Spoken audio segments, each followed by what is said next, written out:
Assalamualaikum warahmatullahi wabarakatuh. Alhamdulillah. Selalu saja kita memuji Sang Pencipta Allah atas segala nikmat yang dilimpahkan kepada kita. Terutama nikmat Islam dan iman, di mana di atasnya lah kita hidup dan mati. Dan juga kita panjatkan salawat dan taslim, salam hormat kita, kepada utusan Allah Subhanahu wa taala yang telah membawa kepada kita hukum halal haramnya sehingga kita faham mana yang dibolehkan, mana yang dilarang, yaitu Nabi besar Muhammad sallallahu alaihi wasallam. Saudaraku seiman, para teman-teman tenaga medis, saya tidak bisa menyebutkan satu persatu siapapun Anda yang ikuti acara ini, dan juga seluruh ikhwan dan akhwat kita, kaum muslimin muslimat di seluruh pelosok tanah air di Nusantara yang mengikuti dari medsos Khalid Basalamah Official, baik di YouTube, di Instagram, juga di Facebook. Pada siang ini insya Allah kita akan membahas sebuah tema yang sebenarnya setiap muslim harus memahaminya secara mendalam dan memang menjadikan sebagai pondasi hidupnya. Karena memang ini adalah asas daripada kenapa kita diciptakan.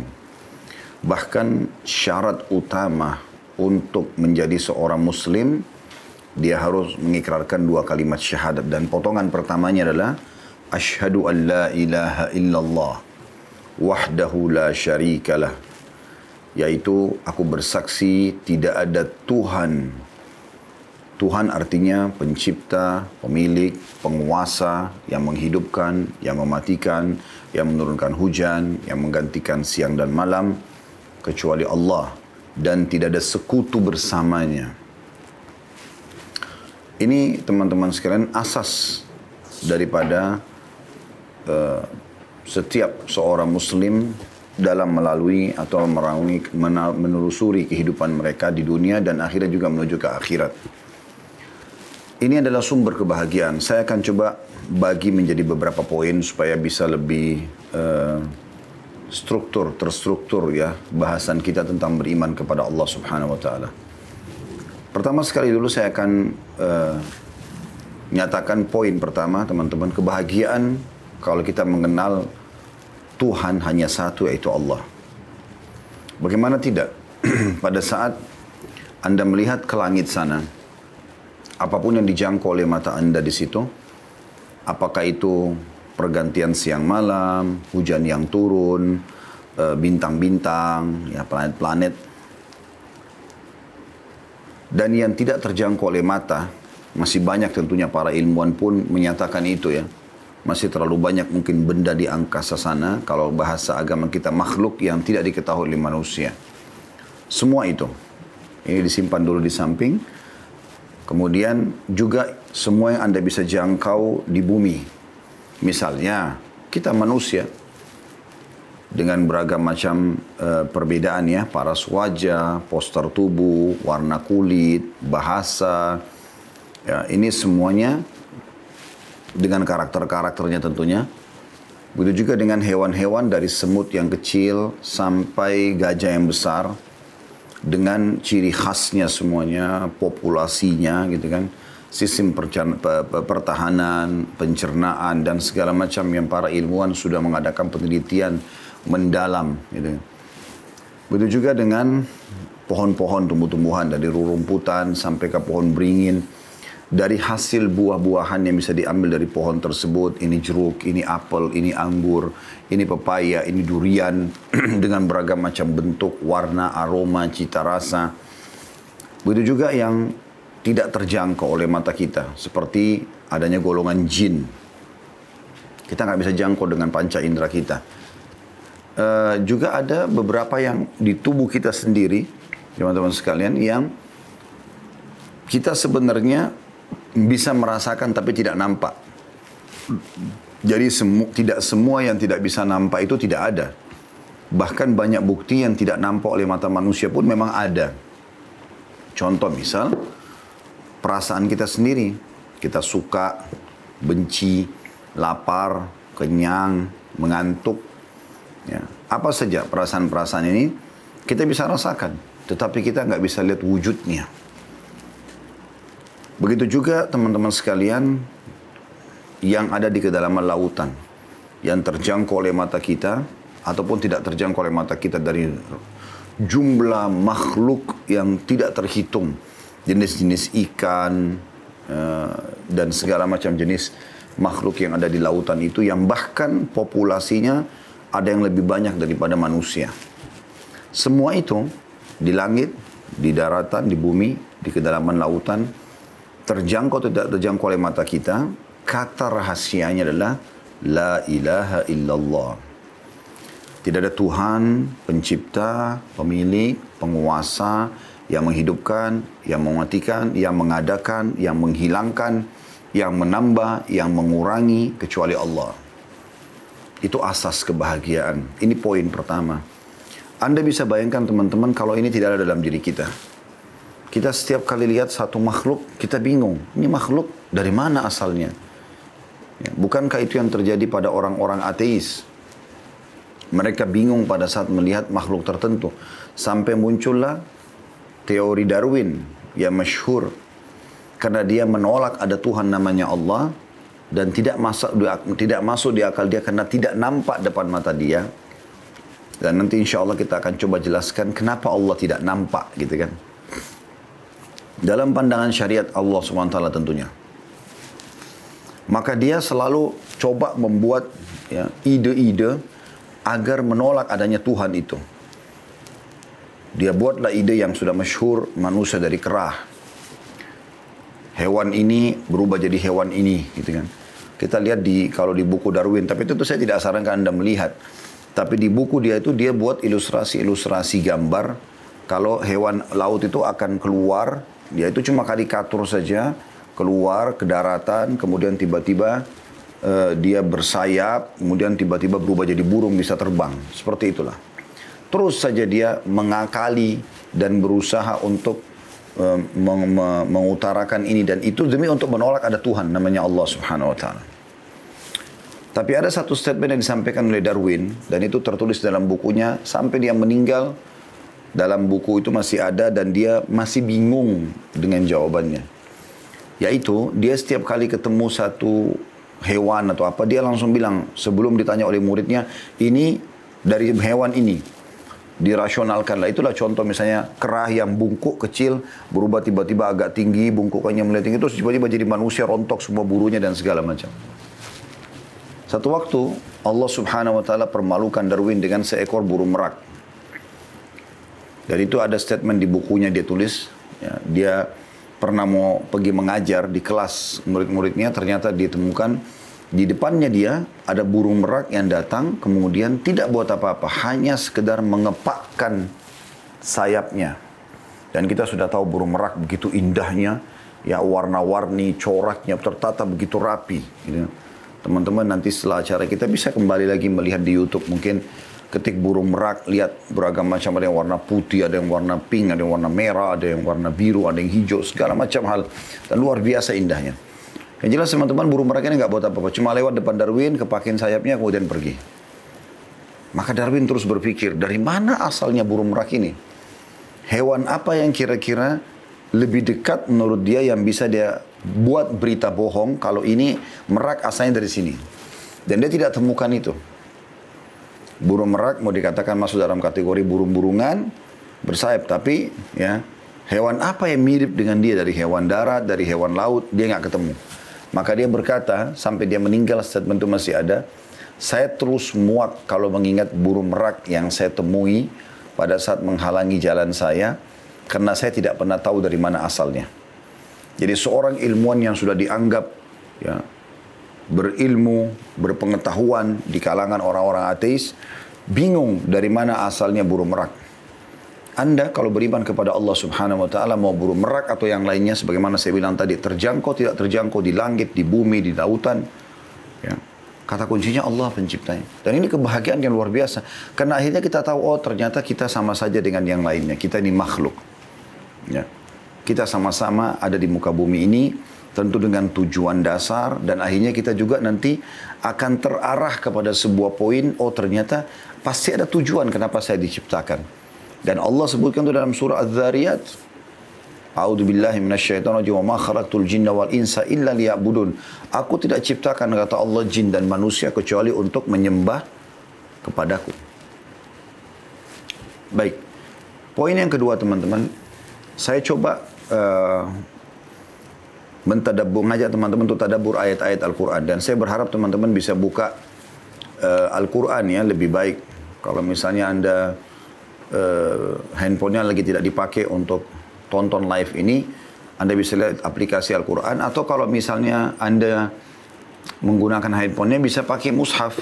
Apalagi kalau ada terjemahan di rumah, coba dibuka surah Ar-Rum.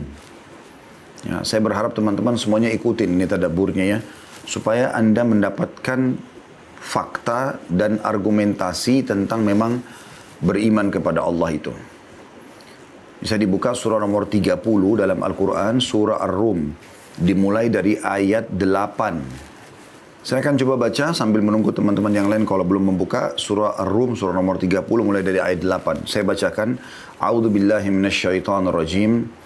Awalam yatafakkaru fi anfusihim ma khalaqallahu as-samawati wal arda wa ma bainahuma illa bil haqqi wa ajalin musamma wa inna katsiran minan nasi bi liqa'i rabbihim lakafirun.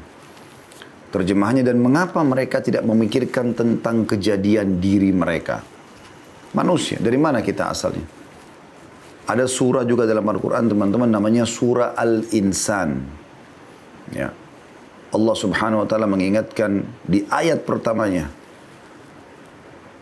tidakkah ada waktu bagi manusia itu untuk duduk merenungi dari mana asal dia?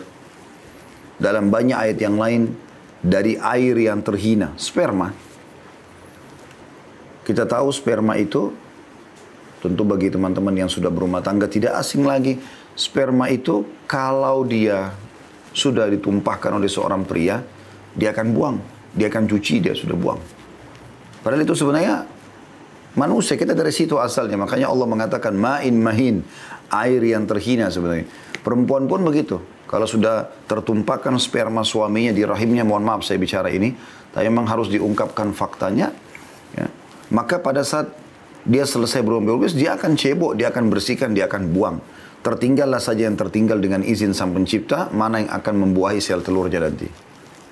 Tapi kalau tidak, nggak ada orang yang sengaja menaruh spermanya, dibuang. Itu asal manusia. Itulah asal kita semua. Bagaimana kita tidak coba menyadari dan berpikir, kalau kita ini berarti ada yang mengadakannya. Bukan begitu saja. Allah di sini ajak berpikir kita, di ayat 8-nya. Dan mengapa mereka manusia tidak memikirkan tentang kejadian diri mereka? Tanda tanya. Lalu Allah tidak menjadikan langit dan bumi, seluruh yang di langit, seluruh yang di bumi, dan apa yang ada di antara keduanya. Melainkan, jadi apapun yang ada awan, ada burung yang terbang dan segala macam, melainkan dengan tujuan yang benar. Ada maksud Allah ciptakan kita. Bukan begitu saja. Kita bukan ada di sini cuma makan, cuma tidur. Nah, ada sesuatu yang Allah inginkan pencipta di sini. Dan waktu yang sudah ditentukan, pasti dia akan mati. Sehebat apapun Anda menjaga kesehatan, apalagi kita sedang bicara sama teman-teman medis, tidak asing bagi Anda. Anggap Anda olahragawan, anggap Anda makan semua makanan sehat, anggap Anda menjaga lingkungan sesehat mungkin, sebersih mungkin, seasri mungkin. Kalau tiba ajalnya, mati. Bukankah itu jadi sebuah pertanyaan? Kalau memang betul manusia punya sesuatu, ya tidak ada pencipta yang artinya dia di sini punya power, maka dia bisa pasti pertahankan dirinya. Pasti akan ada profesor-profesor Anda yang akan tinggal sampai sekarang karena mereka ahli di bidang itu. Tetapi ajal datang, Allah mengatakan, dan waktu yang telah ditentukan. Kalau sudah saatnya mati, akan mati. Ya. Dan sesungguhnya kebanyakan di antara manusia benar-benar ingkar akan pertemuan dengan Tuhannya. Baik, itu ayat 8. Coba lebih dalam kita masuk lagi ayat 9-nya. Ini bukan saya yang berbicara. Allah Subhanahu wa taala berbicara di kitab suci Al-Quran, di mana kitab ini jelas sekali ya, bagaimana Anda Harusnya sebagai seorang muslim membacanya, menjadikan pedoman hidup, dan sudah ada terjemahnya dalam seluruh bahasa di muka bumi ini. Ayat 9 Allah mengatakan, awalam yasiru fil ardi fayanzuru kaifa kana akibatul ladina min qablihim kanu ashadda minhum quwwatan wa atharul arda wa amaruha akthara mimma amaruha wa ja'atuhum rusuluhum bil bayyinat fama kanu liyadhlimahum fama kana Allah liyadhlimahum walakin kanu anfusahum yadhlimun. Dan apakah mereka tidak mengadakan perjalanan di muka bumi? Tidakkah kalian pergi safar, lihat di muka bumi ini. Dan perhatikan bagaimana akibat dalam kurung yang diderita oleh orang-orang sebelum mereka. Orang-orang yang tidak beriman kepada Allah maksudnya. Apakah sekarang, di zaman kita sekarang, kita bicara lingkup di waktu kita sekarang. Apakah masih ada orang di zaman sekarang, kecuali sedikit sekali ya, yang tidak mengenal kisah Nabi Nuh? Seluruh dunia, bahkan orang-orang ateis pun tahu kisah Nabi Nuh. Bahkan mereka coba memfilmkan kisah Nabi Nuh alaihissalam. Orang yang beriman kepada Allah dan beriman kepada risalah Nabi Nuh alaihissalam selamat dan yang lainnya tenggelam hancur. Dan itu jelas kisahnya. Kalau seorang muslim ada surah dalam Al-Quran. Banyak surah Al-A'raf menceritakan tentang para nabi-nabi. Surah Al-Anbiya, surah Al-Qasas. Ya. Banyak sekali yang menceritakan tentang kejadian-kejadian tersebut. Ada di Irak peninggalan Namrud, raja yang zalim dan kufur kepada Allah Subhanahu wa taala dan juga kepada risalah Nabi Ibrahim alaihissalam. Ia mencoba untuk membakar Nabi Ibrahim. Kisah yang masyhur tentang Nabi Ibrahim, hampir seluruh mayoritas manusia di muka bumi ini faham masalah itu. Karena kan dari populasi manusia 7,5 miliar di muka bumi ini, itu sekitar hampir 6 miliaran lah. Itu orang-orang profetis, agama profetis, maksudnya Samawi, orang Yahudi, Nasrani, orang Islam. Dan ini semua tahu kisah Nabi-Nabi ini. Mayoritas manusia itu tahu tentang masalah ini. Kisah Nabi Ibrahim alaihissalam dia tahu. Tidak asing. Sebagian kecil orang-orang yang memang penyembah berhala, Hindu, Buddha mungkin yang tidak kenal masalah itu. Tapi kalau yang lainnya, kenal. Mayoritas manusia tahu kisah. Dan sampai hari ini teman-teman kalau selesai acara kita bisa ketik di Google peninggalan kerajaan Namrud di Babilonia, di Irak. Akan kelihatan itu, patung-patungnya, sisa-sisa istananya ada. Bahkan ada di sebagian wilayah itu, tapi disebutkan sini wilayah Turki ya, ada tempat yang diyakini dua tiang dilemparnya Nabi Ibrahim alaihissalam menuju ke api. Kemudian juga ada kisah Nabi Lut alaihissalam, kaum Lut. Ya. Nabi Lut alaihissalam di Laut Mati antara Palestina dan Jordania. Di Laut Mati itu ditemukan oleh para ilmuwan ada gunung-gunung yang terbalik. Jadi gunung biasanya ngerucutnya di atas, ini enggak terbalik. Nah memang Allah SWT gambarkan dalam Al-Quran tentang kisah mereka. Bahwasanya mereka dibalik oleh Allah Subhanahu Wa Taala negerinya. Ya. Fir'aun yang masyhur di Mesir sampai hari ini. Ya. Allah suruh kita pergi, bahkan Allah memudahkan manusia untuk bisa menyimpan muminya Fir'aun yang tenggelam, Ramses yang kesekian, yang tenggelam pada saat itu. Ya, yang kufur kepada Allah dan juga menolak risalah Nabi Musa alaihissalam. Sampai hari ini kita bisa melihat piramidanya, ya. Bahkan kita bisa masuk museum. Saya sendiri pernah membimbing umrah plus Mesir pada saat itu di travel kami di Uhud Tour. Itu saya bawa jemaah masuk ke museum itu. Dan kita lihat peninggalan yang luar biasa, museum yang sangat besar. Berapa lantai itu berisikan semua peninggalan-peninggalan Fir'aun. Dan bahkan ada satu ruangan khusus untuk mumi-mumi. Mungkin ada sekitar, kalau saya tidak salah antara 6 sampai 7, saya lupa. Tapi salah satunya adalah Fir'aun yang diyakini, yang ditenggelamkan oleh Allah SWT. Yang memang Allah bilang dalam Al-Quran, Al-yawma nunajjika bi badanika litakuna liman khalfaka ayah. Hari ini kami selamatkan jasadmu atau badanmu, hai Fir'aun, agar kau menjadi tanda-tanda kebesaran kami bagi yang datang setelah kamu. Jadi banyak sekali fakta Allah SWT suruh kita jalan di muka bumi. Coba jalan, lihat itu. Ya. Dan semua orang-orang yang beriman, selamat bersama nabi-nabi mereka. Semua orang-orang yang kafir tenggelam dan binasa. Dengan beragam macam hukuman tentunya. Ya. Nanti kita akan insya Allah coba baca, setelah ini kita akan tadabburi surah Al-A'raf. surah nomor 7 ayat 160 nanti ya, tapi setelah selesai kita baca surah Ar-Rum ini, kita akan coba tadabburi bagaimana Allah SWT menceritakan kisah-kisah umat sebelum kita itu. Dan di zaman Nabi Muhammad SAW yang paling dekat dengan kita, bagaimana Abu Jahal, Abu Lahab, Umayyah bin Khalaf, ya, Syaibah, Al-Walid, dan banyak tokoh-tokoh kafir Mekah yang kufur kepada Allah Subhanahu Wa Taala, kufur kepada Nabi Muhammad SAW, maka Allah SWT binasakan mereka. Ya. Mereka terbunuh mayoritasnya di perang Badr. Dan itu buku-buku sejarah Nabi sudah menukil kepada kita. Bahkan sampai hari ini, Anda kalau pergi umrah masih bisa mengunjungi lokasi perang Badr. Dan di situ ada kuburan para syuhada muslimin. Ada perang Uhud, bagaimana Allah Subhanahu Wa Taala membinasakan mereka di peperangan-peperangan itu. Bagaimana Mekah takluk, ya, di zaman pembebasan kota Mekah, Fath Mekah, kurang lebih di tahun 8 Hijriah. Dan akhirnya Nabi SAW menghancurkan semua patung-patung yang disembah oleh mereka pada saat itu. Dan akhirnya sekarang menjadi pusat ibadah kaum muslimin. Dan terlalu banyak. Allah SWT mengatakan, dan apakah mereka tidak mengadakan perjalanan di muka bumi dan memperhatikan bagaimana akibat yang diderita oleh kaum-kaum sebelum mereka. Ada juga tempatnya Nabi Saleh, itu di Madain Saleh namanya, kurang lebih ya, seingat saya 4 jam naik bus dari Madinah.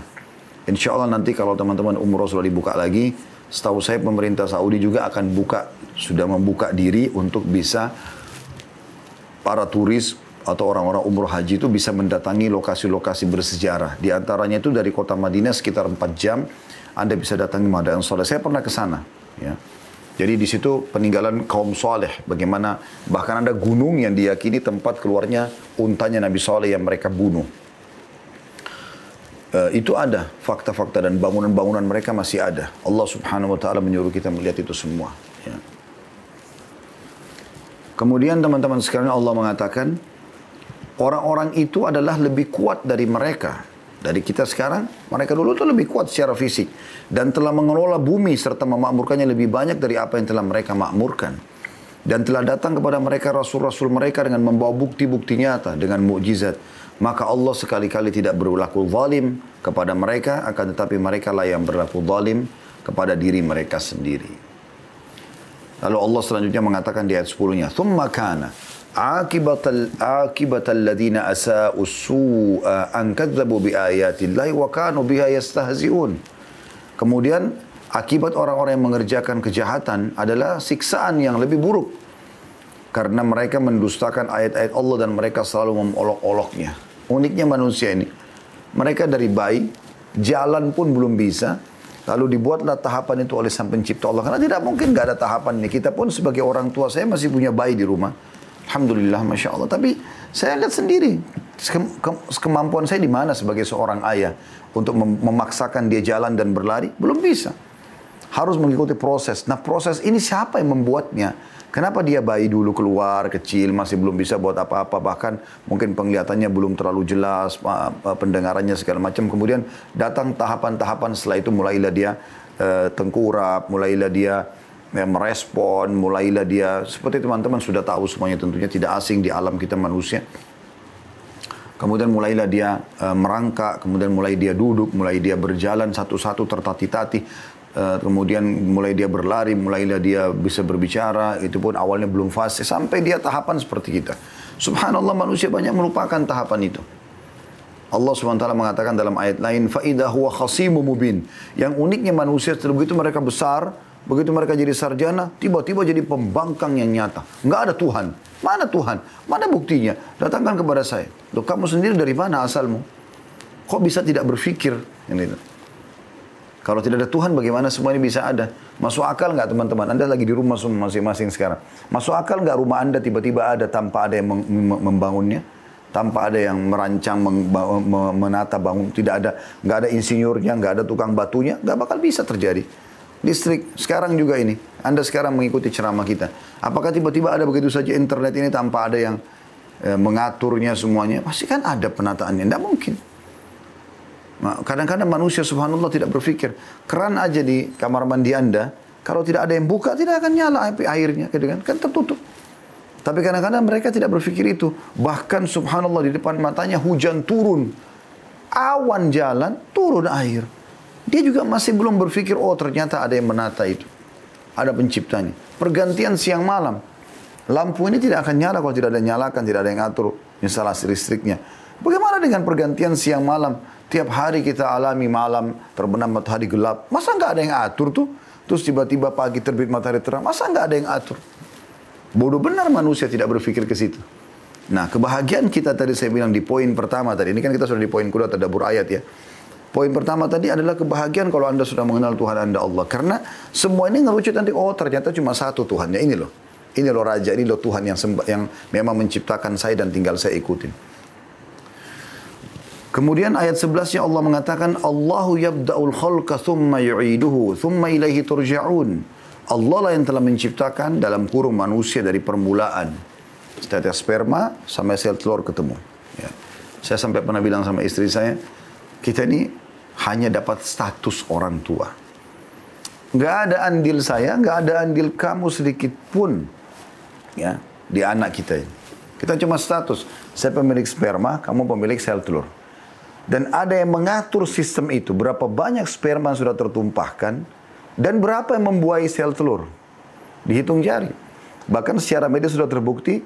Gumpalan sperma yang tertumpah dari laki-laki itu ada miliaran calon manusia di situ. Miliaran, bukan 1-2. Gitu kan? Tapi dengan ada zat asam di rahim segala macam, akhirnya banyak sperma yang mati. Cuma dengan sebuah sistem yang sangat peka dan teliti, hanya jenis tertentu atau yang Allah inginkan, pencipta inginkan sampai kepada sel telur. Saya bahkan pernah tonton ilmiahnya bagaimana sperma yang sangat kecil diperbesar sekian kali lipat, itu bergerak dengan ekornya dengan cepat, bagian kepalanya, kemudian dia seperti mendapatkan sebuah perintah dan mengetahui di mana sel telur. Yang uniknya sel telur didatangkan dalam gambar itu dibesarkan, dia bilang ini dibesarkan sekian kali lipat. Dan ini sebenarnya lebih halus daripada debu. Dia pun tersembunyi di antara bulu-bulu halus yang ada di rahim itu. Bagaimana dia bisa tersembunyi di titik itu, kemudian bagaimana sperma tahu titik itu. Dan begitu dia tersentuh, secara ilmiah ternyata ekornya pun dilepaskan oleh sperma itu. Karena kalau tidak dia akan merusak sel telur itu. Masuk ke dalam, kepalanya pun katupnya terbuka dan di dalamnya ada inti sperma. Dan itu nanti akan membuahi dan berubahlah proses manusia sebagaimana Anda sudah tahu tentunya. Jadi gumpalan darah terbagi sampai berbentur-bentur tengkoraknya dan segala macam.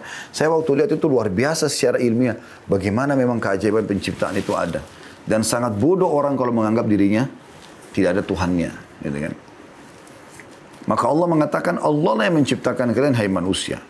Dari permulaan, dari tidak ada apa-apa. Kemudian, mengembalikan kalian hidup kembali lagi nanti. Setelah mati ada kebangkitan hari kiamat. Kemudian kepadanya lah kamu akan dikembalikan. Pasti kita akan kembali kepada Sang Pencipta Allah. Teman-teman tolong ikuti proses poinnya ya. Nanti kita akan sampai ke perucut poin insya Allah di akhir. Saya berharap kita akan sampai ke poin, oh iya ternyata ada Tuhan saya Allah. Termasuk kita akan jelaskan kenapa Allah tidak terlihat insya Allah. Kemudian ayat 12-nya Allah mengatakan wa yauma taqumus sa'atu yublisul mujrimun. Dan pada hari kiamat nanti orang-orang yang berdosa akan terdiam putus asa. Yang tidak yakin semua ini akan putus asa mereka. Mereka tidak akan pernah lagi bisa memperbaiki kalau sudah meninggal ya. Makanya saat hidup Allah Subhanahu wa taala sudah berikan kita akal fikiran sebagai perangkat, hati nurani ya. Turun kitab Al-Quran, turun kitab sebelum kita Injil, turun sebelumnya Taurat, ada Zabur, ada Taurat, ya. Semua itu ada utusan-utusan Allah Subhanahu wa taala, para nabi-nabi dan rasul yang menyampaikan risalah Allah Subhanahu wa taala dengan kisah-kisah mereka yang banyak sekali sebagaimana saya bilang nanti insyaallah kita akan tadabburi ayat-ayatnya di surah Al-A'raf ya.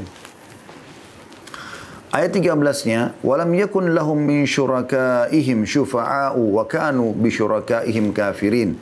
Dan sekali-kali tidak ada pemberi syafaat atau pertolongan bagi mereka nanti di hari kiamat dari berhala-berhala mereka. Dan adalah mereka mengingkari berhala mereka itu. Ya ini Allah Subhanahu wa taala menyinggung penduduk Mekah. Karena pada saat itu mereka menyembah patung-patung. Dan sampai zaman kita sekarang pun begitu. Masih banyak di zaman era modern seperti sekarang yang menyembah berhala. Bukankah masih ada orang yang menganggap patung sebagai Tuhannya? Sehingga mereka sembah. Mereka beri nama. Yang uniknya patung ini teman-teman, mereka yang pahat. Ya. Mereka yang bentuk matanya, mulutnya, hidungnya. Dan uniknya tidak bisa bicara. Dia bahkan yang warnai, kemudian dia taruh di tempat yang dia mau sembah, kemudian dia anggap Tuhan. Wahai Tuhan, berikan saya kesehatan, berikan kekuatan. Padahal kalau rusak Tuhannya, dia yang perbaikin. Dan kenapa kita nggak coba bercermin dengan ini semua teman-teman sekalian? Ada seorang sahabat Nabi namanya Amr bin Jamuh radhiyallahu anhu, ini penduduk Madinah. Orangnya mati syahid di perang Uhud setelah itu masuk Islam. Tapi kisah awal masuk Islamnya itu, anak-anaknya semua masuk Islam. Beriman, oh iya ada Tuhan namanya Allah, beriman pada risalah Nabi Muhammad SAW. Dan mereka sangat yakin ini kebenaran. Karena memang apa yang disampaikan semuanya baik-baik. Jujur, amanah, tanggung jawab, bakti sama orang tua, jenguk orang sakit. Semua baik-baik dan janji-janjinya positif semua. Dapat ini, dapat ini, dapat ini, dapat ini gitu. Dan semua yang dilarang, dusta, mencaci maki, mencuri, berzina, mengganggu orang dan segala macam itu buruk. Dan diberikan ancaman-ancaman. Yang jelas teman-teman sekalian, anak-anak Amr bin Jamuh ini beriman. Mereka ajak ayah mereka untuk masuk Islam tapi tidak mau. Penyembah berhala fanatiknya luar biasa. Sampai di kamarnya itu ada Tuhannya dia, patung itu. Lalu mulailah anak-anaknya berpikir, bagaimana caranya supaya orang tua kita ini mau beriman gitu, kepada Allah Subhanahu Wa Taala. Maka mereka pun ambil inisiatif. Pada saat ayah mereka tidur di malam hari, maka anak-anak Amr bin Jamuh ini mengambil patung yang disembah oleh ayah mereka itu, kemudian meletakkan di tempat kotoran, maaf, azakumullah, semoga Allah muliakan kita, kalau kita kayak pembuangan kotoran WC gitu ya, di sebelah rumah, penuh kotoran, dicemplungin di situ Tuhannya. Udah dibiarin aja begitu. Besok Amr bin Jamuh habis mandi segala macam seperti biasa sebelum beraktivitas mau mohon-mohon sama yang dia anggap Tuhan patung itu. Kemudian dia datang cari tempatnya, nggak ada, Tuhannya hilang gitu. Lalu dicari sama dia, di mana Tuhannya ini? Keliling-keliling di sebelah rumah rupanya. Dan ada di atas tempat kotoran. Penuh belepotan dengan kotoran manusia, kotoran hewan di situ. Dia marah, dia bilang, siapa yang buat begini kepadamu, hai Tuhan? Kemudian diambil sama dia, dicuci, dibersihkan Tuhannya. Ditaruh minyak wangi, dibubuhi minyak wangi, lalu ditaruh kembali di tempatnya. Kemudian dia gantungkan pedang di lehernya. Sambil dia mengatakan, wahai Tuhan, kalau seandainya ada lagi yang mau ganggu kamu, lawan dia. Kebodohan, makanya zaman itu dinamakan dengan zaman jahiliyah. Tapi yang lebih unik lagi, kalau di sekarang ada zaman lebih jahiliyah. Karena di zaman era modern masih ada orang penyembah berhala ini. Ya. Patung-patung yang dia buat sendiri, semuanya iftira, kebohongan. Dia yang beri nama, dia yang ukir, dia yang perbaiki kalau rusak, baru dipanggil Tuhan. Dari mana ini semua? Maka teman-teman sekalian, Amr bin Jamuh, pada saat tidur malam hari, anak-anaknya ambil patung itu, terus dicabut pedangnya, diganti dengan bangkai anjing. Kemudian ditaruh lagi di tempat kotoran yang sama kemarin. Amr bin Jamuh bangun tidur, cari Tuhannya, nggak ada, hilang lagi Tuhannya. Dia ingat kemarin ada tempat kotoran itu, lalu dia pergi ke sana lagi. Pas dia pergi ke sana, dilihat sama dia. Maka dia langsung mengatakan, kalau kau benar-benar Tuhan, pasti kau akan bisa membela dirimu. Karena dia lihat bagaimana bisa di lehernya, pedangnya pun diganti dengan bangkai anjing. Dan tidak bisa buat apa-apa. Dan memang betul, seperti itulah. Kita ini teman-teman sekalian, selain Allah Subhanahu Wa Taala, kita, malaikat, jin yang tidak nampak ya, malaikat jin yang nampak pun batu, air, api, segala macam. Yang nampak tidak nampak ini kita semua adalah makhluk. Kita sama-sama makhluk. Kita sama-sama makhluk. Ya, nanti akan saya sebutkan ayatnya ya. Kalau kita semua sama-sama makhluk. Sedikit kita keluar daripada ayat ini, teman-teman bisa buka juga Al-Quran supaya saya tidak lupa ya. Surah Al-A'raf, surah nomor 7 ayat 194. Karena memang tidak ada yang bisa teman-teman menjelaskan lebih nyata dan lebih real, lebih masuk akal daripada Al-Quran. Makanya saya ajak teman-teman tadabbur ini. Sudah? Surah Al-A'raf, surah nomor 7 ayat 194. Bunyinya begini. A'udzubillahi minasyaitonirrajim. Nanti kita kembali lagi ke surah Ar-Rum ya. Ini saya cuma kuatkan apa yang saya jelaskan terakhir tadi. Kalau semua ini, selain Allah SWT adalah makhluk seperti kita. Sama. Kita tidak boleh menyembah mereka. Kita boleh menunggangi mereka sebagai fasilitas untuk mengenal Allah Subhanahu Wa Taala. Allah mengatakan di Al-A'raf 194, A'udzubillahi minasyaitonirrajim, Innal ladzina tad'una min dunillahi ibadun amthalukum fad'uuhum falyastajibu lakum in kuntum shadiqin. Sesungguhnya mereka yang kamu seru selain Allah, semuanya makhluk. Dalam kurung yang lemah, yang serupa juga dengan kamu. Jadi kita sama semua jenis hewan-hewan, tumbuh-tumbuhan, jin, manusia, malaikat, semua api, batu, udara, semua makhluk seperti kalian. Lemah bahkan kata Allah. Maka serulah mereka. Lalu biarkan mereka memperkenankan permintaanmu jika kamu orang-orang yang benar. Lalu Allah mengatakan, ini yang uniknya tentang berhala-berhala terutama ya. Apalagi patung-patung yang disembah. Di ayat selanjutnya, 195 Allah mengatakan, Alahum arjulun yamshuna biha, am lahum aydin yabtishuna biha, am lahum a'yunun yubsiruna biha, am lahum adhanun yasma'una biha, qul ud'u syuraka'akum thumma kiduni fala tunzirun. Apakah mereka berhala-berhala itu mempunyai kaki-kaki untuk berjalan, atau mempunyai tangan untuk memegang dengan keras, menggenggam, atau mempunyai mata untuk melihat, atau mempunyai telinga untuk mendengar? Katakan hai Muhammad kepada mereka, panggillah, serulah berhala-berhalamu itu yang kamu anggap sekutu Allah. Kemudian lakukanlah tipu daya untuk mencelakakanku dan jangan kamu tunda lagi. Maksudnya, coba suruh berhala-berhala itu hukum saya, kata Nabi Allah SWT menyuruh Nabi Muhammad SAW bilang itu. Kalau itu Tuhan kalian, coba suruh berhala-berhala itu ganggu saya, bisa nggak? Nggak bakal bisa apa-apa. Gitu kan? Jadi ini jelas sekali bagaimana penyampaian Allah Subhanahu wa ta'ala yang luar biasa gitu ya. Baik teman-teman, kita kembali lagi ke tadi surah ya Ar-Rum. Kita lanjutkan, tadi sudah sampai di ayat 13. Kita lanjut ayat 14-nya. A'udzubillahi minasyaitonirrajim. Wa yauma taqumus saatu yauma idzin yatafarraqun. Dan pada hari kiamat nanti, di hari itu mereka akan bergolongan-golongan, yang beriman, yang kafir, gitu kan. Lalu Allah mengatakan di ayat 15-nya, fa ammal ladzina amanu wa amilus solihati wa hum fi rawdatin yuhbarun. Adapun orang-orang yang beriman, yakin Allah ada, lalu mengerjakan amal saleh, sholat, puasa, zakat, haji yang sudah kita tahu, bakti pada orang tua, bersedekah dan segala macam, ya. Maka mereka di dalam surga dan mereka bergembira. Di hari kiamat begitu. Di dunia mereka bahagia, di akhirat mereka bahagia.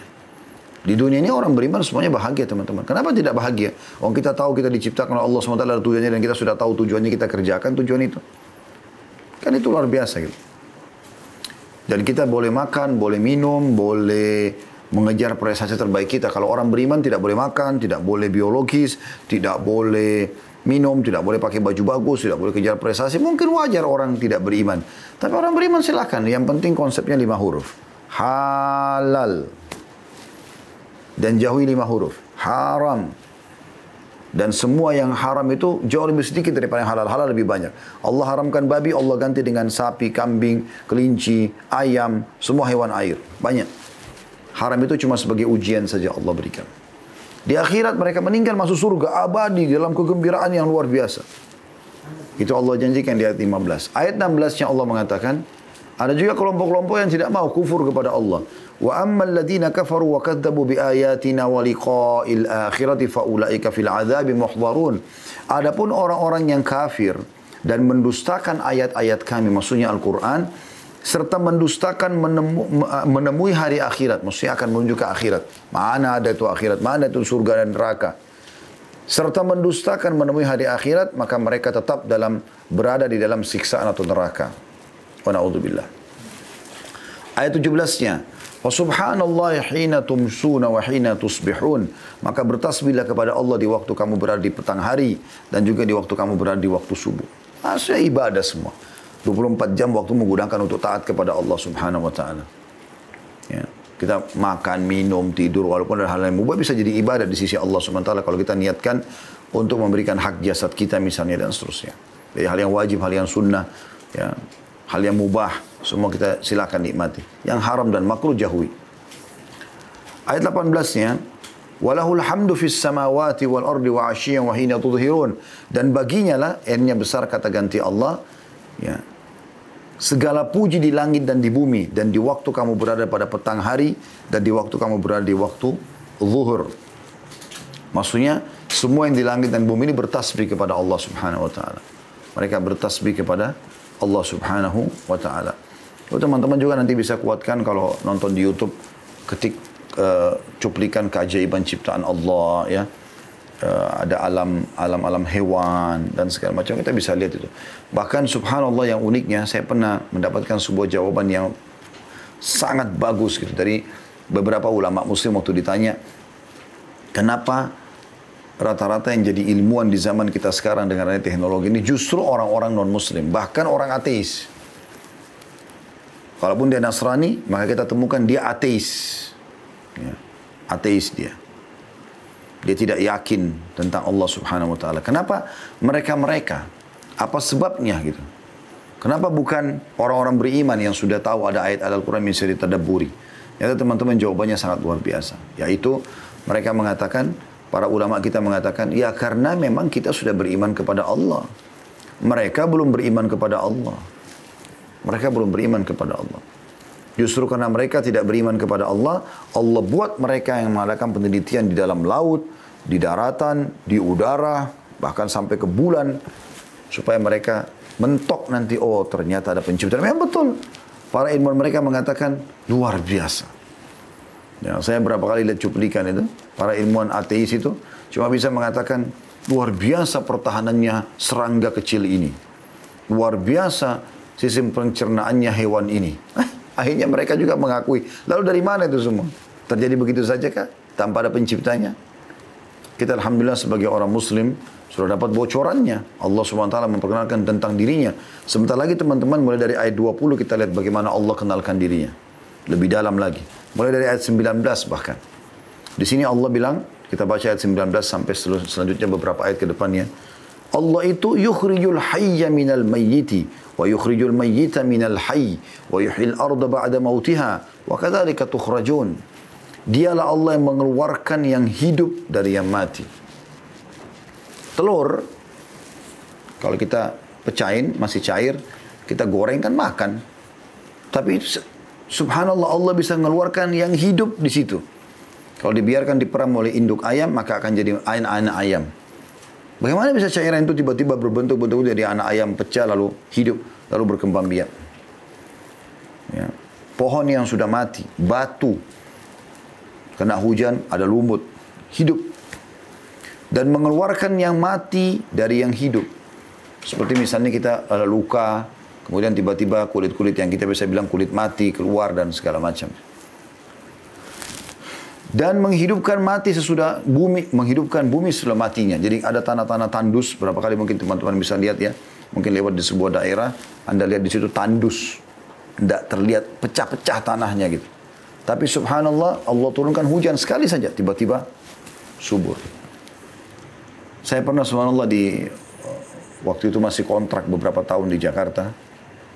Alhamdulillah Allah mudahkan, sekarang sudah ada tempat ya. Di belakang rumah yang saya kontrak itu ada tanah sedikit, kayak sedikit taman. Subhanallah, saya biasa sering kalau sebelum pergi pengajian siram taman itu kan. Satu waktu saya tersibukkan benar selama mungkin 2 pekan. Saya nggak nyiram di situ ya. Tiba-tiba saya lewat pada saat mau keluar pergi taklim, ada pohon pepaya di belakang rumah. Saya tanya istri saya, ada yang kamu tanam pohon pepaya? Enggak. Dah.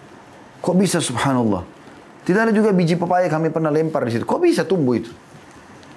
Tumbuh pohon pepaya itu. Dan subhanallah saya ikutin terus pertumbuhan pohon pepaya itu dan sampai berbuah. Buahnya saya petik dan saya makan. Dan saya mengatakan maha suci Allah. Ya, luar biasa. Bagaimana orang tidak melihat fakta ini gitu. Lebih dalam lagi ayat 20 kita baca selanjutnya. Wa min ayatihi an khalaqakum min turabin thumma idza antum basharun tantashirun. Dan di antara tanda-tanda kekuasaannya, N-nya besar kata ganti Allah, ialah dia, D-nya besar kata ganti Allah, menciptakan kamu dari tanah. Kemudian tiba-tiba kamu menjadi manusia yang berkembang biak. Nabi Adam AS dari tanah. Kata Nabi Muhammad SAW, Allah menciptakan malaikat dari cahaya, jin dari api, dan manusia dari tanah liat, dari tanah kita. Kita dikembalikan ke tanah juga. Kemudian ayat 21-nya, wa min ayatihi. Perhatikan di sini awal kalimat potongan ayat ini selalu wa min ayati, dan dari tanda-tanda kebesarannya Allah, tanda kekuasaannya. An khalaqalakum min anfusikum azwajan litaskunu ilaiha wa ja'ala bainakum mawaddatan wa rahmah inna fi dzalika laayatin liqaumin yatafakkarun. Dan di antara tanda-tanda kekuasaannya ialah dianya besar, kata Allah, menciptakan untukmu istri-istrimu dari jenismu sendiri. Kita cenderung dengan lawan jenis kita, kemudian kita mulai berumah tangga, terjadi interaksi biologis, kasih sayang, cinta, suka duka dilalui gitu kan. Supaya kamu cenderung dan merasa tentram kepadanya, terpenuhi kebutuhan biologismu, terpenuhi kebutuhanmu, ya, makan, minum, berinteraksi dan seterusnya. Punya keturunan. Dan dijadikan di antaramu rasa kasih dan sayang. Sesungguhnya pada yang demikian itu benar-benar terdapat tanda-tanda bagi kaum yang berfikir. Artinya Allah subhanahu wa ta'ala membebankan pada kalian syahwat, tapi Allah ajarkan cara pelampiasannya, yaitu nikah. Dan Allah larang yang tidak benar, tidak sesuai dengan syariatnya, yaitu zina. Dua-dua pelampiasan biologis, tapi nikah penuh dengan kebahagiaan. Silakan lampiaskan biologis pada saat kangen dengan pasangan, tapi pasangan halal. Kan gitu. Ayat 22-nya, wa min ayatihi, lagi termasuk tanda-tanda kekuasaannya Allah. Khalqus samawati wal ardi wa ikhtilafu alsinatikum wa alwanikum. Inna fi dzalika laayatin lil alamin. Termasuk di antara tanda-tanda kekuasaannya, N-nya besar kata ganti Allah, ialah ia menciptakan langit dan bumi dan berlain-lain bahasamu dan warna kulitmu. Beragam macam bahasa. Kita tahu di Indonesia ini kita punya luar biasa. Kalau tidak salah ada 6.000 bahasa, gitu kan? Bagaimana dengan seluruh dunia? Bisa saja kampung ini sama kampung sebelah, suku ini sama suku sebelah sudah berbeda bahasanya. Dan juga warna kulitmu, ada yang hitam, ada yang sawo mateng, ada yang putih, ya, dan seterusnya. Itu tanda-tanda kebesaran Allah. Bukankah manusia cuma dari satu, Adam dan Hawa? Bagaimana bisa ini semua bisa berkembang biak dan berubah, berwarna-warni? Begitu juga ini tampan sekali, ini jelek, ini cantik sekali, ini jelek. Itu semua tanda-tanda kebesaran Allah. Allah yang menunjukkan kemahabesarannya, dia bisa menciptakan apapun yang dia inginkan. Sesungguhnya, pada yang demikian itu benar-benar terdapat tanda-tanda bagi orang yang mau mengetahui. Artinya orang yang mau mengenal Tuhannya.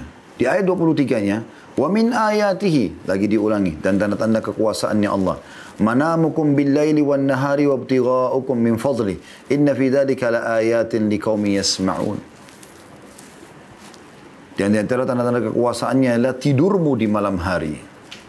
Tidur itu tanda-tanda kebesaran Allah. Siapa yang buat itu? Siapa yang buat kita ngantuk lalu kita tidur, tidak sadarkan diri dan segala macam. Lalu tubuh kita bisa istirahat. Dan siang hari, itu juga ada tidur siang, ada juga beraktivitas siang hari. Dan usahamu mencari sebagian dari karunia-Nya.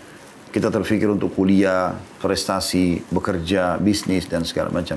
Sesungguhnya pada demikian itu benar-benar terdapat tanda-tanda bagi kaum yang mau mendengarkan. Ini Allah, dari tadi Allah ucapkan ya, yang mau mengetahui, yang mau mendengarkan, yang mau berfikir. Di ayat 24-nya, wa min ayatihi yurikumul barqa khawfan wa tama'an wa yunazzilu minas sama'i ma'an fayuhyi bihil arda ba'da mautiha. Inna fi dzalika laayatin liqaumin yaqilun. Dan di antara tanda-tanda kekuasaannya, N-nya besar masih kata-kata Allah, D-nya besar kata-kata Allah, memperlihatkan kepadamu kilat. Saya yakin kita semua pernah lihat kilat. Untuk apa? Allah bilang, untuk menimbulkan ketakutan dan harapan. Takut kepada Allah. Ini pasti ada yang ciptakan. Masa tiba-tiba nyambar petir nggak ada yang buat? Dan kemudian ada harapan agar diselamatkan dari petir itu.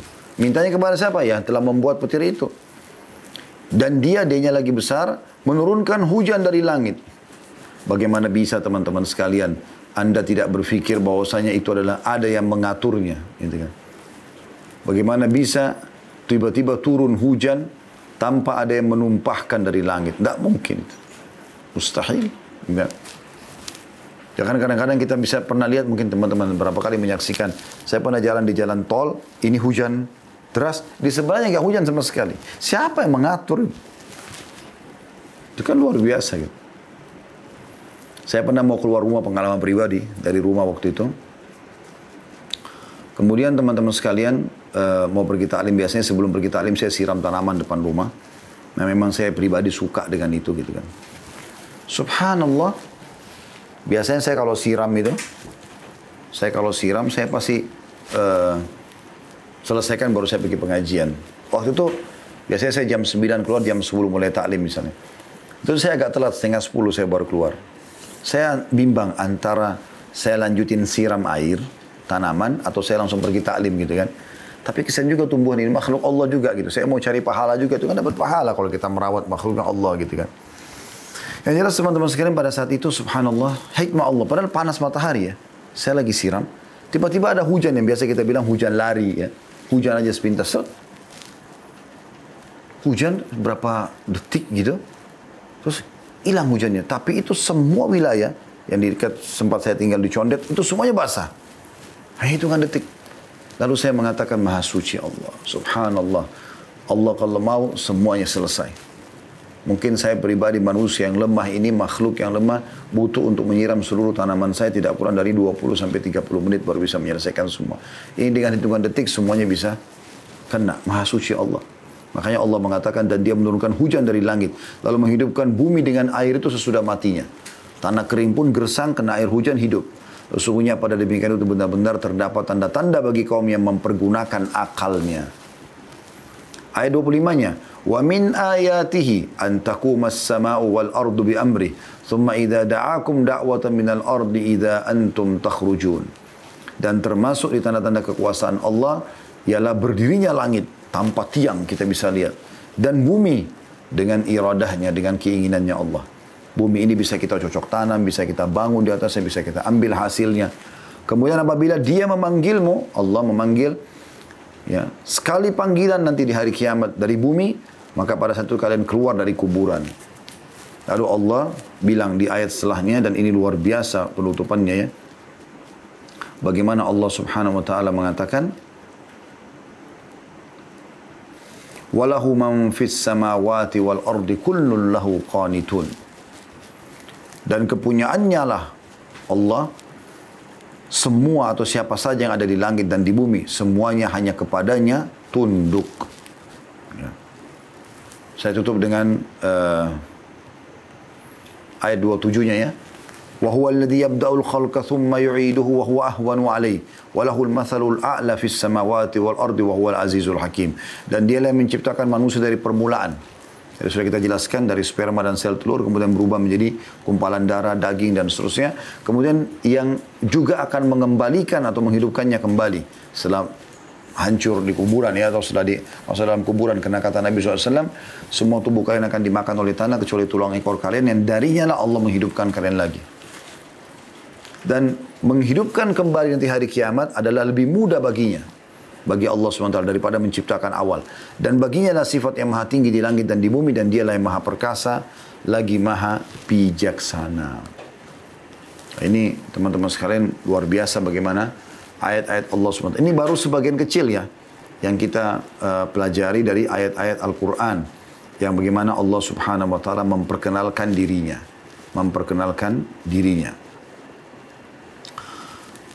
Kemudian teman-teman sekalian, kita akan coba masuk ke surah Al-A'raf ya. Surah nomor 7 ayat 59. Teman-teman silakan dibuka. Sekali lagi Al-A'raf surah nomor 7 ayat 59. Ini kisah tentang nabi-nabi sebelum Nabi Muhammad SAW. Bagaimana Allah SWT menggambarkan kisah mereka mendakwahi kaumnya. Al-A'raf 59 saya bacakan. A'udzubillahi minasyaitonirrajim. Laqad arsalna Nuhan ila qaumihi faqala ya qaumi i'budullaha ma lakum min ilahin ghairuh inni akhafu 'alaikum 'adzab yaumin 'adzim. Sesungguhnya kami telah mengutus Nuh kepada kaumnya. Lalu ia berkata, wahai kaumku, sembahlah Allah. Sekali-kali tidak ada Tuhan bagimu selainnya. Sesungguhnya kalau kamu tidak menyembah Allah, aku takut kamu akan ditimpa azab hari besar atau hari kiamat. Jadi bagaimana Allah menggambarkan tentang Nabi Nuh dengan kaumnya ya. Ayat 60-nya, qalal mala'u min qaumihi inna lanaraka fi dhalalin mubin. Para pemuka-pemuka dari kaumnya berkata, sungguhnya kami memandang kamu berada dalam kesesatan yang nyata. Ayat 61-nya, qala ya qaumi laysa bi dhalalatun walakinni rasulun min rabbil alamin. Nuh berkata, hai kaumku, aku ini bukan sesat, tetapi aku adalah utusan dari Tuhan alam semesta membawa hukumnya. Ayat 62-nya, "Uballigukum risalati rabbi wa ansahu lakum wa a'lamu minallahi ma la ta'lamun." Aku sampaikan kepadamu amanah-amanah Tuhanku. Artinya pesan-pesannya mana yang halal, mana yang haram, mana yang diperintahkan, mana yang dilarang. Dan aku memberi nasihat kepadamu dan aku mengetahui dari Allah apa yang tidak kamu ketahui.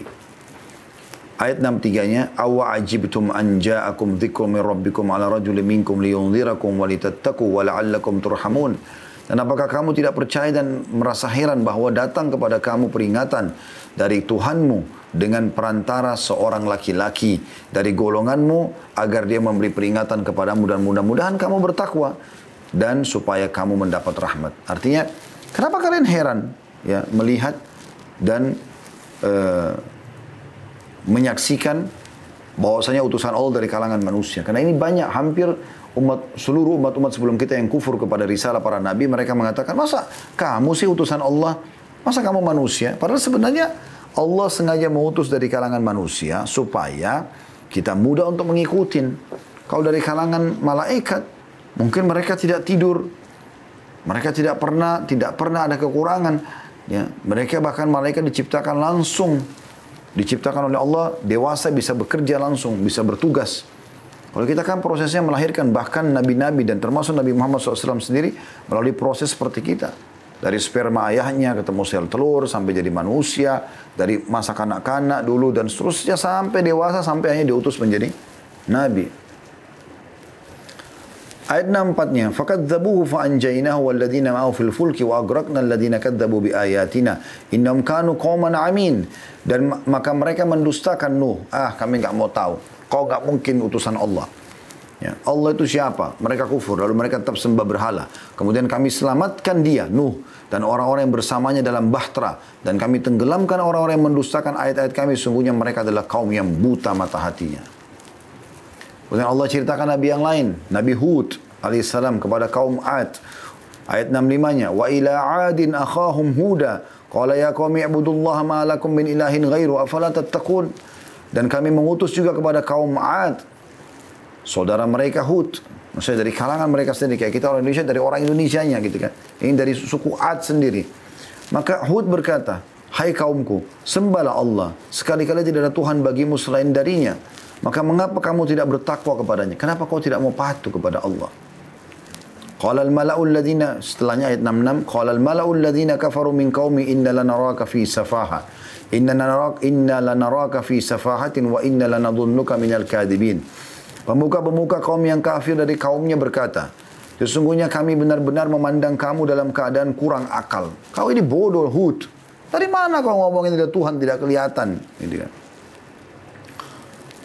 Sesungguhnya kami benar-benar memandang kamu dalam keadaan kurang akal dan sesungguhnya kami menganggap kamu termasuk orang-orang yang berdusta. Ayat 67-nya, Nabi Hud menjawab, alaihissalam, "Qala ya qaumi laysa bi safahatun walakinni rasulun min rabbil alamin." Hud berkata, "Hai kaumku, tidak ada padaku kekurangan akal sedikit pun. Tapi aku ini adalah utusan dari Tuhan alam semesta." Ayat 68-nya, "Uballigukum risalati rabbi wa ana lakum nasihun amin." Aku menyampaikan amanah-amanah Tuhanku kepadamu dan aku hanyalah pemberi nasihat yang terpercaya bagimu. Perlu kita garis bawahi ya, semua nabi-nabi dan rasul yang diutus oleh Allah SWT ini pasti orang yang terpercaya, jalur nasabnya baik, orangnya tampan, orangnya cerdas, semua itu ya.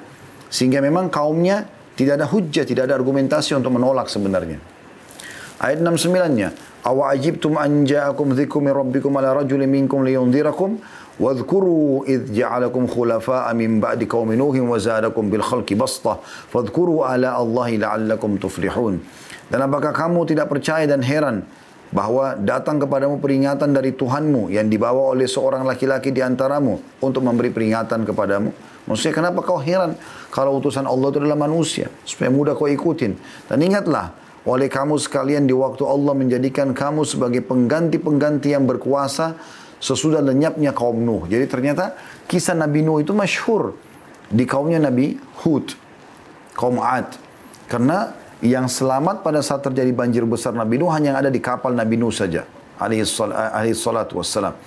Maka keturunannya semua ini adalah yang dari turunan yang ada di kapal Nabi Nuh saja. Yang lainnya semua sudah hancur. Kaum Ad tahu benar itu. Maka kaum Nabi Hud mengingatkan kepada mereka. Ya, ingatlah nikmat-nikmat Allah. Ketika di waktu Allah menjadikan kalian pengganti-pengganti yang berkuasa sesudah lenyapnya kaum Nuh. Dan Tuhan telah melebihkan kekuatan tubuh dan keperawakanmu dari kaum Nabi Nuh. Karena kaum Nabi Ad, ya, kaum Nabi Hud ini, kaum Ad ini lebih tinggi-tinggi, lebih besar-besar mereka. Ya, bahkan mereka bisa menjebol, ya, gunung-gunung yang mereka jadikan sebagai memahat-mahatnya untuk menjadikan sebagai bangunan. Maka ingatlah nikmat-nikmat Allah supaya kamu mendapat keberuntungan. Lalu kaumnya Nabi Hud, kaum Ad berkata di ayat 70-nya, qalu ajitana lina'budallaha wahdahu wa nadhara ma kana ya'budu aba'una fa'tina bima ta'iduna in kunta minas sadiqin. Maka mereka tiba-tiba membangkang lalu berkata, apakah kamu datang kepada kami hai Hud agar kami hanya menyembah Allah saja dan meninggalkan apa yang biasa disembah oleh bapak-bapak kami, berhala-berhala yang mereka sembah. Maka datangkanlah azab yang kamu ancamkan kepada kami jika kamu termasuk orang-orang yang benar. Maka Nabi Hud akhirnya berkata di ayat 71-nya, qala qad waqa'a 'alaikum min rabbikum rizqun wa ghadab atujadilunani fi asma'in sammaytumuha antum wa aba'ukum ma nazzalallahu biha min sultan fantadiru inni ma'akum minal muntadirin. Maka ia berkata, sesungguhnya sudah pasti kamu akan ditimpa azab dan kemarahan dari Tuhanmu. Karena perkataan kalian itu, suruh minta datangkan azab saja, naudzubillah. Apakah kamu sekalian hendak membantah dengan aku tentang nama-nama berhala? Apakah kalian mau ajak aku berdebat dengan berhala-berhala, nama-nama berhala yang kalian buat-buat sendiri? Yang kalian dan beserta nenek moyang kalian menamakannya, padahal Allah sekali-kali tidak menurunkan hujah untuk itu. Allah nggak pernah suruh sembah-sembah berhala itu. Maka tunggulah azab, sungguhnya aku juga termasuk orang yang menunggu bersama kamu. Lalu ayat 72-nya, فَأَنْجَيْنَاهُ وَالَّذِينَ مَعَهُ بِرْحَةٍ مِنَّا وَقَطَعْنَا دَابِرَ الَّذِينَ كَذَّبُوا بِآيَاتِنَا وَمَا كَانُوا مُؤْمِنِينَ. Maka kami selamatkan Hud beserta orang-orang bersamanya dengan rahmat yang besar dari kami. Maksudnya dihancurkan kaumnya dan Hud diselamatkan dengan orang beriman. Dan kami tumpas orang-orang yang mendustakan ayat-ayat kami dan tidaklah mereka termasuk orang beriman. Itu juga dengan setelahnya kaum Thamud, kaumnya Nabi Saleh. Ayat 73-nya, wa ila Thamud akhahum Salihah qala ya qaumi ibudullaha ma lakum min ilahin ghairuh qad ja'atkum bayyinatun min rabbikum hadhihi naqatullahi lakum ayah fadharuha ta'kul fi ardillah wa la tamassuha bisu'in fayakhudhakum 'adzabun alim. Dan kami mengutus juga kepada kaum Thamud, saudara mereka Saleh, maksudnya dari kaum mereka sendiri, dari suku mereka. Ia berkata, hai kaumku, sembahlah Allah, sekali-kali tidak ada Tuhan bagimu selainnya. Jangan cari lagi Tuhan selain Allah, enggak ada gunanya. Karena semua Tuhan selain yang diakui sebagai Tuhan selain Allah, coba tanya apa andil mereka dalam kehidupan kita. Sesungguhnya telah datang bukti yang nyata kepadamu dari Tuhanmu. Ya, unta betina Allah ini menjadi tanda bagimu. Maka biarkanlah dia makan di bumi Allah dan jangan kalian mengganggunya dengan gangguan apapun. Karena sesungguhnya kamu akan ditimpa siksaan yang pedih. Jadi rupanya waktu Nabi Nuh AS berdakwah di kaumnya, teman-teman sekalian, saya ingin berbagi sedikit di sini. Maka Nabi Nuh selalu bilang, ingatlah, sembahlah Allah. Mereka selalu pungkiri. Sampai akhirnya puncaknya mereka mengatakan, hai Nuh, kau mau kami beriman? Kata Nabi Nuh, iya. Lalu mereka tunjuk ada satu gunung yang saya bilang, saya sendiri pernah datang ke lokasi itu ya. Gunungnya itu memang agak unik, besar sekali gitu ya. Keyakinan para pakar sejarah dari situlah, gunung itulah ya. Maka mereka tunjuk gunung itu. Coba keluarkan dari gunung ini unta betina. Sebenarnya mereka tujuannya bukan untuk beriman, teman-teman. Mereka hanya mau mencari kesalahan Nabi Saleh saja, kaum Thamud ini. Maka mereka akhirnya mengatakan, coba keluarkan dari gunung. Kata Nabi Saleh, ya saya lihat. Coba keluarkan dari gunung itu unta betina. Tidak cukup, hai Saleh. Unta betina itu harus bisa memberikan susu untuk kami semua. Satu negeri ini semua minum susu dari unta itu. Begitu luar biasa mereka menantang gitu. Maka pada saat itu teman-teman sekalian, mereka kaget atau Nabi Saleh mengatakan, apakah kalau saya minta kepada Allah, apa yang kalian minta ini dikeluarkan betul-betul dari gunung ini unta betina dan bisa memberikan susu kalian akan beriman? Mereka bilang tentu saja. Di depan mata mereka Nabi Saleh berdoa dan terbuka gunung itu, keluar unta betina. Itu yang Allah sebutkan dalam ayat ini. Ya, unta betina itu, ya, kenapa betina? Karena mereka minta susu dari betina itu, dari unta itu. Keluar, kemudian mereka lihat dan subhanallah mereka penduduk negeri kaum Thamud ini, mereka tidak perlu memerah susu unta itu, satu ekor unta akan keliling ke rumah orang-orang, mereka tinggal taruh wadah, tiba-tiba terperas sendiri susunya unta itu dan mereka tinggal minum sebagai tanda-tanda kebesaran Allah. Tapi rupanya mereka justru membuat kerusakan. Orang-orang kafir di antara mereka tidak bisa terima itu, lalu mereka membunuh unta itu. Kita lanjutkan kisahnya, ayat 74-nya. وَاذْكُرُوا إِذْ جَعَلَكُمْ خُلَفَاءَ مِنْ بَعْدِ عَادٍ وَبَوَّأَكُمْ فِي الْأَرْضِ تَتَّخِذُونَ مِنْ سُهُولِهَا قُصُورًا وَتَنْحِتُونَ الْجِبَالَ بُيُوتًا فَاذْكُرُوا آلَاءَ اللَّهِ وَلَا تَعْثُوا فِي الْأَرْضِ مُفْسِدِينَ. Dan ingatlah olehmu di waktu Tuhan menjadikan kamu pengganti-pengganti yang berkuasa sesudah kaum Ad. Jadi ini kayak berurutan.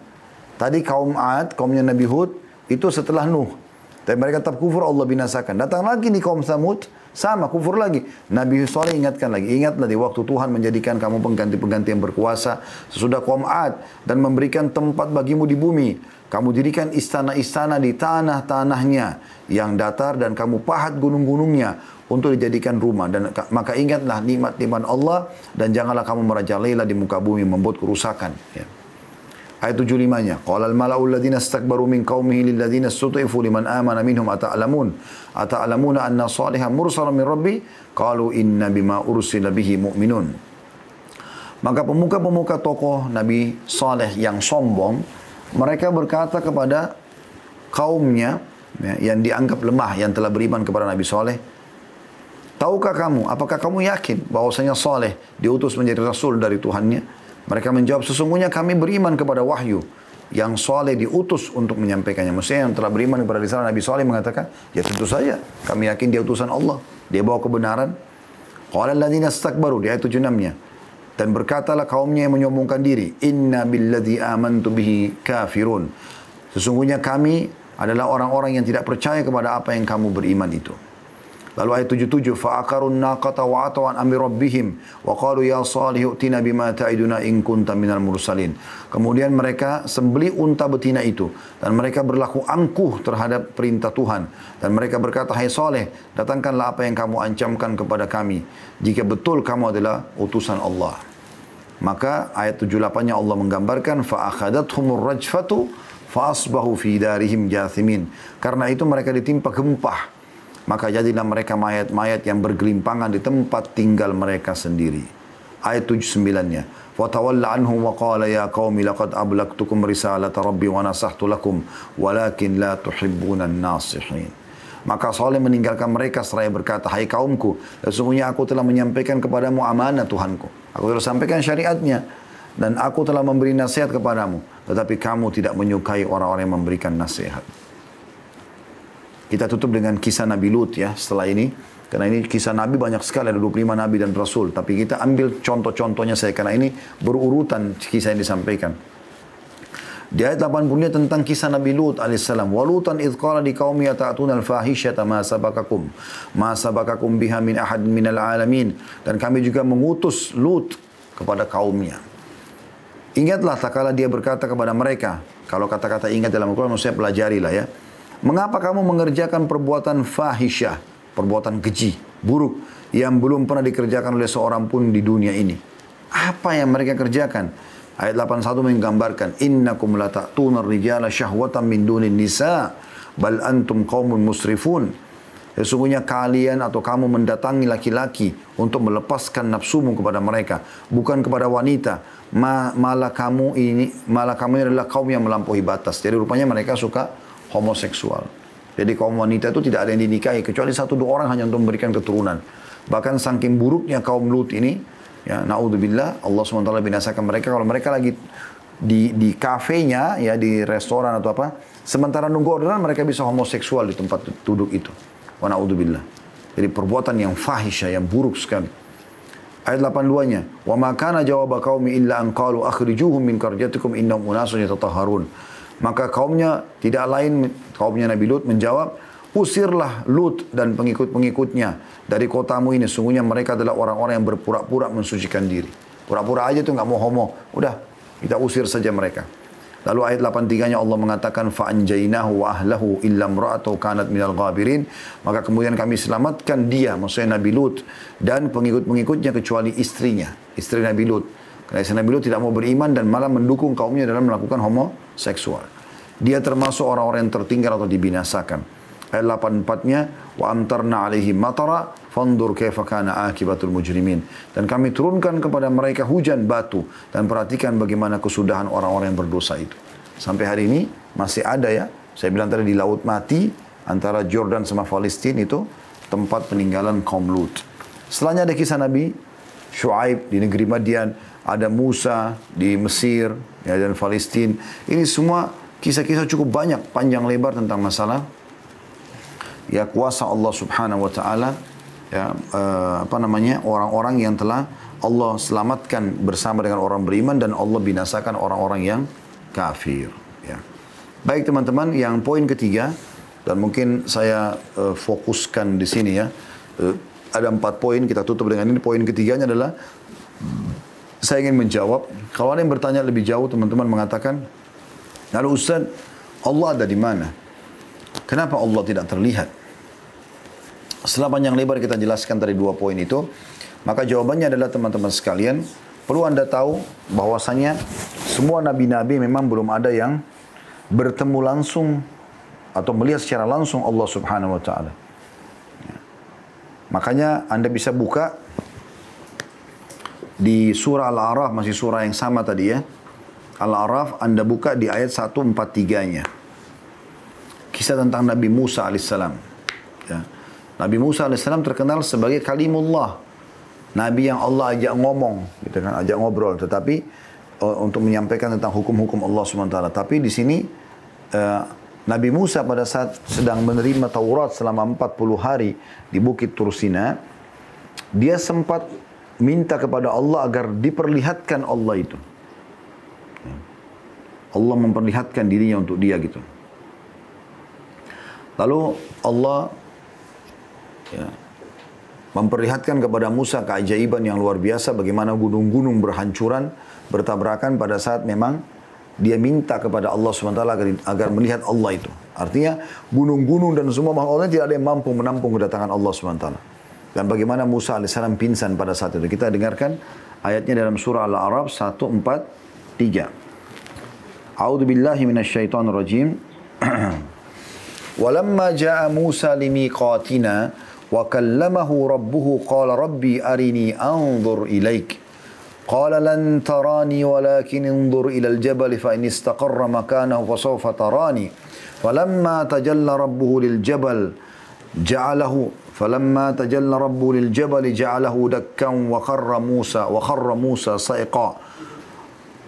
موسى صعقا فلما أفاق قال سبحانك تبت إليك وأنا أول المؤمنين. Dan ketika Musa datang untuk munajat, ya, di sini maksudnya adalah menerima ya, perintah Allah Subhanahu wa taala pada waktu yang telah kami tentukan, dan Tuhan telah berfirman langsung kepada Musa. Musa berkata, ya Tuhanku, tampakkanlah dirimu kepadaku agar aku dapat melihat engkau. Allah berfirman, engkau tidak akan sanggup melihatku. Di sini ada penggunaan kalimat, teman-teman kalau lihat bahasa Arabnya dalam Al-Quran itu lan tarani, qala lan tarani. Bisa dilihat bahasa Arabnya ya. Qala lan tarani di ayat tadi, di baris kedua dari ayat ini. Lan ini teman-teman digunakan dalam bahasa Arab kalau seseorang mau memastikan tidak akan pernah bisa. Jadi ada la biasa itu berarti tidak bisa. Ada lam dengan mim, lam bacanya tidak pernah atau kalau tadi tidak, kalau la, kalau lam tidak pernah. Kalau lam sama nun dibaca lan artinya tidak akan pernah. Allah menggunakan itu. Pada saat Nabi Musa mengatakan, ya Tuhanku perlihatkanlah dirimu kepadaku. Maka Allah mengatakan, qala lan tarani. Kau tidak akan pernah bisa melihatku, hai Musa. Ya. Tetapi kalau kau tetap penasaran, lihatlah ke gunung-gunung di sekitarmu. Kalau gunung-gunung itu bisa menampung kedatanganku, ya, bisa tetap di tempatnya sedia kala, maka kau akan bisa melihatku. Maka pada saat Tuhannya Allah, ya, diperhatikan di situ Al-A'raf 143. Jadi Tuhan berfirman, sekali-kali kau tidak akan sanggup melihatku. Tapi lihatlah ke bukit itu atau gunung-gunung, jika ia tetap di tempatnya seperti sedia kala, niscaya kau dapat melihatku. Tak kala Tuhannya menampakkan diri kepada gunung itu. Ya. Dijadikanlah gunung itu hancur luluh. Tidak bisa menampung Allah subhanahu wa ta'ala. Dan Musa pun jatuh pingsan. Karena kaget melihat gunung-gunung bertabrakan satu sama yang lain, hancur semuanya. Maka setelah Musa sadar dari pingsannya, maka dia mengucapkan, Maha suci engkau, aku bertobat kepada engkau dan aku adalah orang-orang yang pertama beriman. Nah, ayat ini apa pelajaran yang bisa kita ambil? Allah SWT memang belum terlihat di dunia. Waktu Nabi Muhammad SAW, teman-teman sekalian, menikah dengan Aisyah radhiyallahu anha dalam hadits Bukhari, maka pertanyaan pertama Aisyah kepada Nabi SAW, Ya Rasulullah, maksudnya pada saat anda mi'raj ke langit, hal tara rabbak, apakah anda melihat Tuhan anda Allah? Maka apa kata Nabi SAW? Allahu nurun ala nur anna arah. Allah itu cahaya di atas cahaya, bagaimana aku bisa melihatnya? Makanya Nabi Muhammad SAW menjelaskan bahwasanya dalam sebuah hadis yang sahih juga, kalian akan melihat Tuhan kalian pertama kali nanti di mahsyar. Ya, di tempat kita dibangkitkan dalam bentuk cahaya seperti bulan purnama di malam Lailatul Qadar. Cahaya yang terang. Tidak ada yang menghalangi antara kita dengan Tuhan kita Allah. Tapi masih dalam bentuk cahaya. Kita belum bisa melihat zat mulianya Allah subhanahu wa ta'ala. Tapi semua orang pada saat itu tahu ini adalah Tuhannya Allah. Gak ada lagi yang memungkirinya pada saat itu. Ya? Nah, pertanyaan selanjutnya, lalu kapan kita bisa melihat zatnya Allah? Maka jawabannya di surga. Dan yang bisa lihat fisik Allah subhanahu wa ta'ala, zat Allah subhanahu wa ta'ala, zat Allah subhanahu wa ta'ala adalah orang-orang yang masuk surga saja. Orang kafir, munafik, yang kekal di neraka tidak akan pernah lihat Allah selamanya. Makanya kata Nabi SAW dalam sebuah hadits Bukhari, nanti pada saat ahli surga sudah masuk ke dalam surga, lalu kemudian Allah SWT bertanya kepada para ahli surga, apakah kalian sudah puas dengan apa yang aku berikan? Kata mereka, apalagi yang kami harapkan ya Allah, setelah engkau selamatkan kami dari api neraka, dan engkau masukkan kami ke dalam surga. Maka Allah subhanahu wa ta'ala pun mengangkat tirainya, atau hijabnya, sehingga pertama kali ahli surga melihat kepada Allah. Dan pada saat itu, padahal mereka sudah merasakan dayang-dayang, baju sutra, istana dari emas, segala macam kenikmatan yang luar biasa. Mereka merasa nikmat yang sudah tidak bisa terhingga lagi. Gitu. Makanya mereka membahasakan tadi, Ya Allah, nikmat apa lagi setelah Engkau selamatkan kami dari api neraka, Engkau masukkan kami ke dalam surga.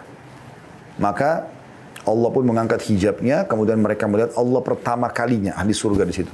Semoga insya Allah kita termasuk ini. Maka mereka pun serentak mengatakan, Ya Allah, tidak ada nikmat yang mengalahkan melihat wajahmu yang mulia. Gitu kan? Maka ini nikmat terbesar di surga melihat Allah subhanahu wa ta'ala. Dan ahli neraka tidak akan melihat Allah subhanahu wa ta'ala dalam zatnya yang mulia itu. Karena itu sebuah nikmat yang sangat besar dan mulia. Seperti itulah. Dan juga ada pertanyaan teman-teman, lalu di mana Allah subhanahu wa ta'ala? Jawabannya adalah Allah ada di atas langit sana. Makanya kita kalau berdoa mengangkat tangan ke langit. Gitu kan? Makanya juga hadis yang menjelaskan kalau tertinggal sepertiga malam Allah turun ke langit bumi. Juga pernah ada seorang wanita jalan bersama majikannya. Dia kebetulan hamba sahaya, seorang budak di depan Nabi SAW. Lalu Nabi tahan, lalu Nabi SAW tanya kepada orang yang lewat tadi, mengatakan, sebentar saya ingin tanya budakmu ini. Kata orang itu, silahkan. Maka Nabi SAW tanya, di mana Allah? Maka budak wanita itu menunjuk ke langit, mengatakan di langit. Kemudian berkata, Nabi Muhammad SAW, lalu saya siapa? Kata wanita itu, kau adalah utusannya. Maka kata Nabi SAW kepada majikannya, bebaskan budakmu ini, karena dia adalah orang yang beriman. Ya, saya pernah subhanallah waktu diajarkan ini di kampus kami di Madinah dulu oleh dosen akidah. Beliau mengatakan, salah satu tanda Allah di atas langit juga secara rasional ya. Kalau Anda punya anak kecil, dan kalau teman-teman ikuti acara ini punya anak kecil ya, masih kecil, belum rusak fitrahnya, belum terkontaminasi dengan ilustrasi-ilustrasi yang tidak masuk akal. Ya, kadang-kadang kan ada kartun-kartun Jepang, apalah macam-macam pada manusia, batu di langit, ini. Masih fitrah. Dan ini saya praktikkan hampir kepada seluruh anak saya. Alhamdulillah, beberapa Allah amanahkan kepada saya anak-anak. Saya tanya, selama masih fitrah saya tanya, di mana Allah? Karena dosen kami dulu suruh tanya, coba tanya. Secara otomatis teman-teman uniknya mereka tunjuk ke langit. Berapa kali saya bilang sama istri saya, coba saksikan. Bagaimana kuasa Allah SWT, memang Allah itu ada di atas sana. Nah, seperti itulah memahami. Yang terakhir teman-teman, poin yang keempat adalah kita coba menjelaskan kisah-kisah atau kita tutup dengan kisah-kisah orang yang sudah beriman kepada Allah Subhanahu wa taala. Banyak sekali contoh kisah masalah ini ya. Tapi ada seseorang yang bernama Abdullah. Abdullah ini kisah klasik tentunya orang dulu, saleh, sangat soleh. Dia tinggal dalam kemahnya, kemudian dia lagi makan siang waktu itu. Sementara dia makan, dia masukkan makanan di mulutnya, tiba-tiba ada orang dari jauh dengan kecepatan tinggi kudanya. Dia jalan, turun dari kudanya, debu berterbangan, lalu dia buka pintu kemahnya Abdullah ini. Lalu dia mengatakan, wahai Abdullah, wahai Abdullah. Abdullah yang lagi makan tadi tiba-tiba memberhentikan makanannya, kemudian mengatakan kepada dia, iya. Dia bilang, saya baru melihat anakmu dibunuh orang. Jadi mungkin Bapak Ibu yang punya rasa cinta kepada anak-anaknya tahu masalah ini. Bagaimana naudzubillah kalau seseorang menemukan informasi anaknya mati. Tadinya sehat, tidak ada apa-apa ini. Uniknya Abdullah ini cuma mengatakan kalimat begini, Inna lillahi wa inna ilaihi raji'un. Kami milik Allah, kami akan kembali kepada Allah. Udah, dia kembali makan lagi. Maka yang bawa informasi ini penasaran, lalu dia mengatakan, wahai Abdullah, anakmu mati ditusuk orang. Dia berhenti unyahan mulutnya, lalu dia mengatakan lagi, Inna lillahi wa inna ilaihi raji'un. Kami milik Allah, kami akan kembali kepada Allah. Dia makan lagi, dia lanjutkan kunyahannya. Orang ini kena penasaran lalu dia mengatakan, wahai Abdullah, demi Allah, saya lihat dengan mata kepala saya, anakmu ditusuk pisau dadanya oleh orang, mati. Dia pikir tadi Abdullah di dua kali berita ini, mungkin belum dengar benar nih kalau anaknya yang mati. Maka tiba-tiba Abdullah mengatakan, sama, inna lillahi wa inna ilaihi raji'un. Kami milik Allah, kami akan kembali kepada Allah. Kemudian dia melanjutkan makannya. Orang ini penasaran sambil dia mengatakan, wahai Abdullah, jelaskan kepada saya, bagaimana bisa kamu dapat informasi tentang kematian anakmu dan kamu masih tetap santai aja begini? Maka kata Abdullah, duduklah. Ini anaknya mati, dia masih bisa menasihatin orang. Dia mengatakan, ketahuilah, kita ini sebagai seorang muslim, sangat yakin tentang ajal yang sudah Allah tentukan. Ketahui, anakku mati, bukan karena ditusuk oleh orang itu, tapi karena ajalnya sudah datang. Dia di tempat itu atau bukan di tempat itu, di waktu ditusuk atau tidak ditusuk, tetap aja dia akan mati di saat itu. Tempatnya pun sudah Allah tentukan gitu kan.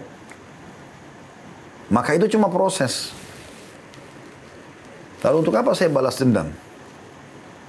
Sementara makanan yang sedang saya makan ini diperintahkan juga oleh Allah untuk saya habiskan. Kalau yang seperti mungkin yang kau gambarkan, saya akan bingung, saya akan panik, saya akan buang makan ini, saya akan mubadzir. Dan Allah mengatakan, innal mubadzirina kanu ikhwana syayatin, wa kana syaitanu rabbihi kafura. Sesungguhnya orang-orang yang mubadzir itu adalah saudaranya syaitan, dan syaitan itu kufur kepada Tuhannya. Maka saya akan makan makanan ini, memberikan haknya, lalu saya akan urus jenazah anak saya.